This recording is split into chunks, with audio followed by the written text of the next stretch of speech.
23 मार्च 1931 की रात लाहौर जेल के अंदर एक ऐसा दृश्य बन रहा था जिसे इतिहास कभी भूल नहीं सकता। भगत सिंह, राजगुरु और सुखदेव को चुपचाप फांसी देने की तैयारी चल रही थी। बाहर सब कुछ सामान्य दिख रहा था, लेकिन अंग्रेज सरकार के भीतर एक गहरी बेचैनी थी, क्योंकि उन्हें पता था कि वे सिर्फ 3 नौजवानों को नहीं मार रहे, बल्कि एक ऐसे खतरनाक विचार को रोकने की कोशिश कर रहे हैं जो पूरे भारत में आग की तरह फैल सकता था। भगत सिंह कोई साधारण क्रांतिकारी नहीं थे। वे एक ऐसे विचारक और रणनीतिकार थे जिनकी सोच अपने समय से बहुत आगे थी।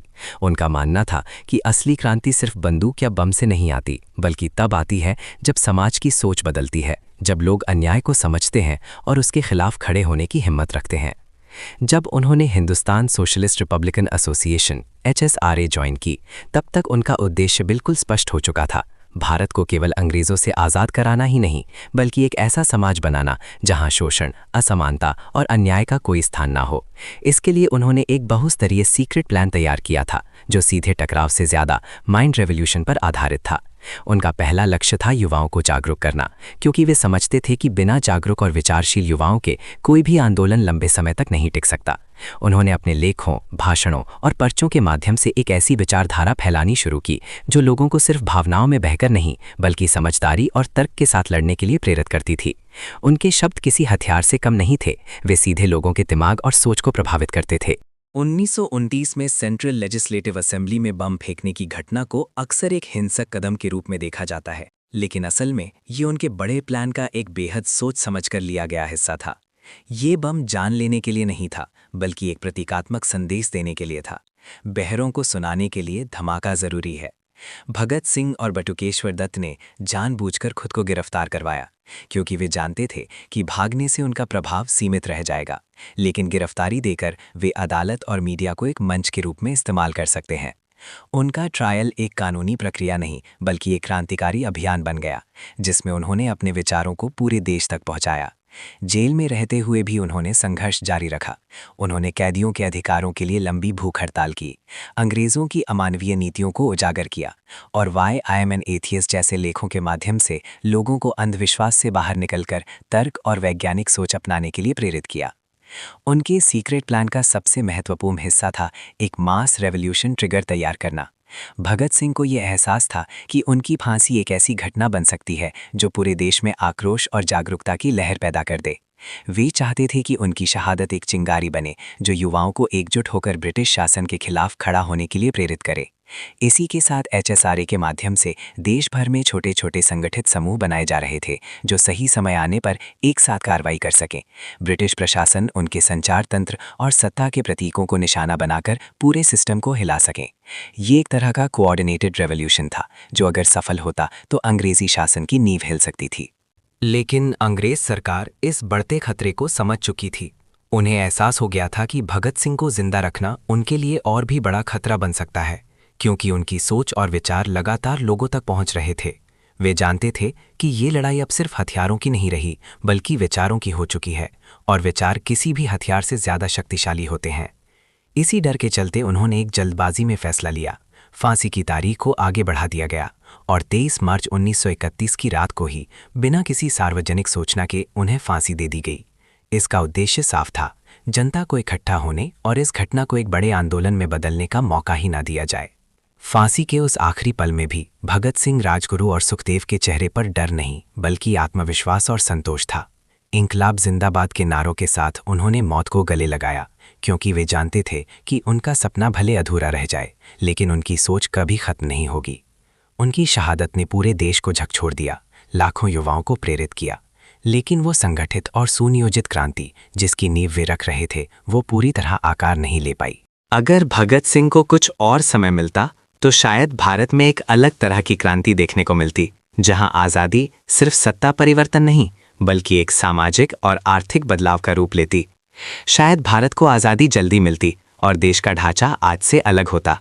लेकिन इतिहास अगर पर नहीं चलता। फिर भी उनका अधूरा सीक्रेट प्लान आज भी हमें सोचने पर मजबूर करता है। क्या हम उस असली क्रांति को समझ पाए जिसके लिए उन्होंने अपनी जान दी? आज भगत सिंह सिर्फ एक नाम नहीं, बल्कि एक विचार है, एक ऐसी सोच जो हर उस इंसान में जिंदा है जो अन्याय के खिलाफ खड़ा होता है, जो सवाल पूछने की हिम्मत रखता है और जो बदलाव लाने का सपना देखता है। उनकी कहानी खत्म नहीं हुई, वो आज भी हमारे भीतर, हमारी सोच में और हर उस आवाज़ में जिंदा है जो सच्चाई के लिए उठती है। लेकिन कहानी यहीं खत्म नहीं होती। असल में यहीं से उस अधूरी क्रांति की दूसरी शुरुआत होती है। भगत सिंह, राजगुरु और सुखदेव की फांसी के बाद अंग्रेजों ने सोचा था कि सब कुछ शांत हो जाएगा, लोग डर जाएंगे और विरोध की आग धीरे धीरे बुझ जाएगी। लेकिन हुआ इसका बिल्कुल उल्टा। जैसे ही उनकी शहादत की खबर फैली, पूरे देश में गुस्से की एक ऐसी लहर उठी जिसने अंग्रेजी शासन की नींव हिला दी। शहरों में हड़तालें शुरू हो गईं, कॉलेजों में छात्रों ने क्लास छोड़ दी और सड़कों पर इनकलाब जिंदाबाद के नारे गूंजने लगे। पहली बार ऐसा लगा कि एक व्यक्ति की मौत ने पूरे देश की आत्मा को जगा दिया है। लोग सिर्फ आज़ादी की बात नहीं कर रहे थे, बल्कि उस सोच को समझने लगे थे जिसके लिए भगत सिंह ने अपनी जान दी थी। उनकी शहादत के बाद सबसे बड़ा बदलाव युवाओं में देखने को मिला। पहले जहां बहुत से लोग डर और असमंजस में थे, अब वही युवा खुलकर अंग्रेज़ों के खिलाफ खड़े होने लगे। भगत सिंह के लेख, उनके विचार, उनके भाषण, सब कुछ तेज़ी से फैलने लगा। Why I am an atheist जैसे लेख सिर्फ एक विचार नहीं रहे, बल्कि एक नई सोच का आधार बन गए। युवाओं ने धर्म, समाज और राजनीति को नए नज़रिए से देखना शुरू किया। ये वही माइंड रेवोल्यूशन था जिसकी नींव भगत सिंह ने रखी थी। भले ही उनका पूरा प्लान एग्जीक्यूट नहीं हो पाया, लेकिन उसका असर धीरे धीरे पूरे देश में दिखने लगा था। Hindustan socialist Republican association HSRA के बाकी सदस्य भी सक्रिय रहे, लेकिन भगत सिंह जैसे नेतृत्व और रणनीतिक सोच के बिना वो संगठित क्रांति पूरी तरह आकार नहीं ले पाई। छोटे छोटे स्तर पर हमले और विरोध जारी रहे, लेकिन वो बड़ा कोऑर्डिनेटेड अपराइजिंग जिसकी कल्पना भगत सिंह ने की थी, वो अधूरा ही रह गया। अंग्रेजों ने भी अपनी रणनीति बदल दी। उन्होंने और सख्ती बढ़ा दी, क्रांतिकारियों पर निगरानी तेज कर दी और किसी भी तरह के बड़े संगठन को पनपने से पहले ही कुचलने लगे। उन्हें पता था कि अगर ये विचार एक बार पूरी तरह संगठित हो गया तो उसे रोक पाना लगभग नामुमकिन होगा। समय के साथ भारत की आज़ादी की लड़ाई का स्वरूप भी बदलने लगा। एक तरफ महात्मा गांधी का अहिंसक आंदोलन तेज हो रहा था, तो दूसरी तरफ भगत सिंह जैसे क्रांतिकारियों की विचारधारा युवाओं के भीतर एक अलग ऊर्जा पैदा कर रही थी। ये दोनों रास्ते अलग जरूर थे, लेकिन लक्ष्य एक ही था, आज़ादी। बहुत से इतिहासकार मानते हैं कि भगत सिंह की शहादत ने गांधी जी के आंदोलनों को भी एक नई गति दी, क्योंकि अब अंग्रेजों पर दबाव सिर्फ एक दिशा से नहीं, बल्कि हर तरफ से बढ़ने लगा था। ये वही अप्रत्यक्ष प्रभाव था जो उनके अधूरे प्लान का हिस्सा बन गया। लेकिन अगर हम गहराई से देखें तो समझ आता है कि भगत सिंह की असली लड़ाई सिर्फ अंग्रेज़ों से नहीं थी। वो एक ऐसी व्यवस्था के खिलाफ थी जो इंसान को इंसान से अलग करती है, जो शोषण और असमानता को जन्म देती है। उनका सपना एक ऐसे भारत का था जहां आज़ादी सिर्फ झंडा बदलने तक सीमित ना हो, बल्कि हर व्यक्ति को समान अधिकार और सम्मान मिले। यही कारण है कि आज भी जब भी समाज में अन्याय होता है, जब भी कोई युवा सवाल उठाता है, जब भी कोई व्यवस्था को चुनौती देता है, वहाँ कहीं ना कहीं भगत सिंह की सोच जिंदा नजर आती है। आज इतने सालों बाद भी उनका सीक्रेट प्लान पूरी तरह खत्म नहीं हुआ, वो बस अधूरा रह गया है। वो हर उस इंसान में जिंदा है जो बदलाव चाहता है, जो भीड़ से अलग सोचता है और जो सच के लिए खड़ा होने की हिम्मत रखता है। शायद यही उनकी असली जीत थी कि उन्हें मारने के बाद भी उनकी सोच को कोई नहीं मार पाया।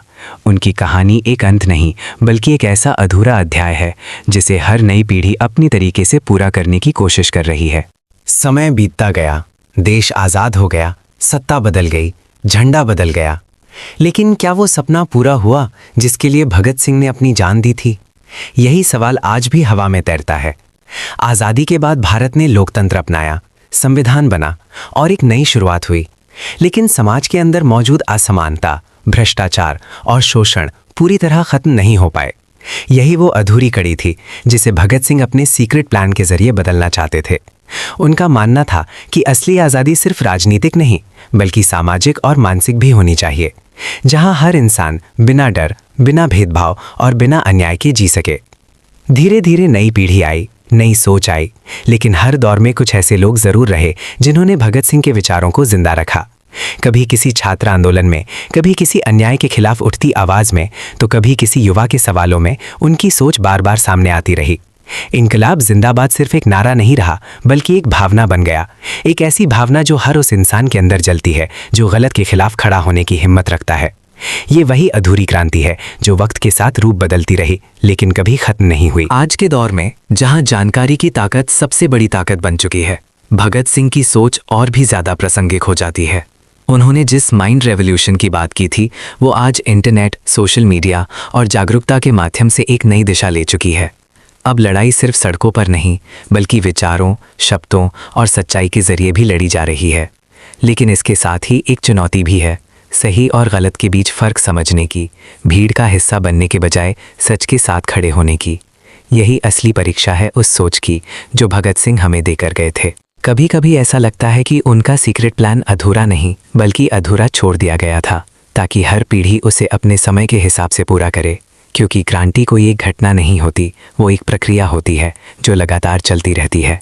और जब भी कोई युवा सवाल पूछता है, जब भी कोई अन्याय के खिलाफ आवाज़ उठाता है, जब भी कोई बदलाव लाने का सपना देखता है, वहाँ भगत सिंह की सोच एक बार फिर जीवित हो उठती है।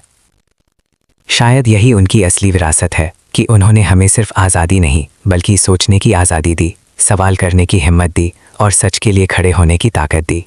उनकी कहानी का अंत 23 मार्च 1931 को नहीं हुआ था, वो तो बस एक शुरुआत थी, एक ऐसी शुरुआत जो आज भी जारी है और तब तक जारी रहेगी जब तक इस देश का हर नागरिक सच, न्याय और बराबरी के लिए खड़ा होता रहेगा। जय हिंद, जय भारत।